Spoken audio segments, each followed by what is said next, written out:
Jean-Luc Mélenchon, bonsoir Monsieur Mélenchon. Bonsoir Madame Chabot. Laurent Gbagbo a été arrêté cet après-midi, c'est une bonne nouvelle pour la Côte d'Ivoire? Je ne crois pas. Je pense que les conditions dans lesquelles il semble que cela s'est fait n'apaiseront certainement pas la vie des Ivoiriens.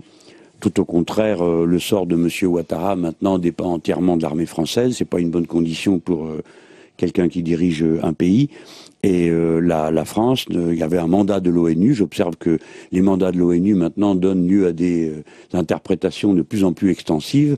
Rien ne prévoyait que l'on aille arrêter un président de la République sortant. Gérard Longuet, le ministre de la Défense, vient de préciser dans une conférence de presse que Laurent Gbagbo a été arrêté par les troupes fidèles à Ouattara et pas par les troupes françaises. C'est absolument impossible. Non, j'en crois pas un mot.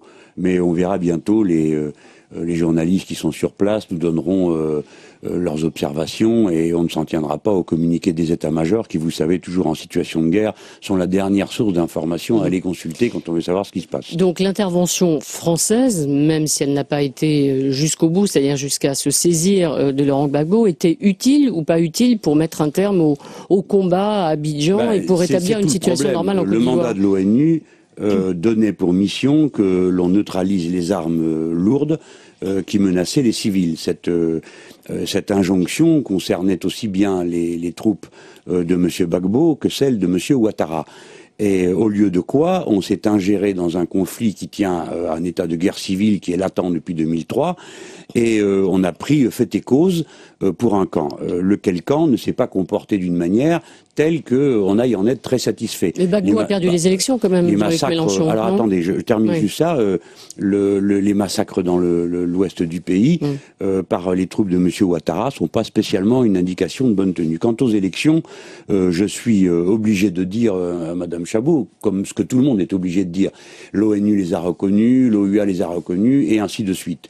Cependant, j'observe que on ne réserve pas les mêmes suspicions aux voisins immédiats burkinabés, qui reconduit son président de la République par 80% des voix, et personne n'a tenu compte du fait que Laurent Gbagbo avait demandé qu'on recompte les bulletins de vote, ce qui n'est pas indigne, on l'a fait aux États-Unis d'Amérique, mais là il semblait que c'est absolument impossible. Monsieur Ouattara est le candidat permanent depuis maintenant presque 20 ans de ce qu'il est convenu d'appeler la communauté internationale, c'est-à-dire des grandes puissances. Voilà, donc il a fini par avoir le dernier mot, mais à quel prix? Gbagbo doit être jugé par la Cour pénale internationale? Je ne sais pas, je ne suis pas juge, je me demande de quoi il devrait être jugé, parce que s'il doit être jugé, alors M. Ouattara doit l'être lui aussi. Je crois surtout que les Ivoiriens ont envie de revenir à la paix, et je ne crois pas qu'on aide à la paix en procédant de cette manière-là, mais enfin je souhaite aux Ivoiriens tout le bonheur possible, mais je crains que l'affaire soit très mal engagée, le risque de guerre civile existe, la présence en Côte d'Ivoire de ressortissants libériens et de plusieurs nationalités n'arrange rien.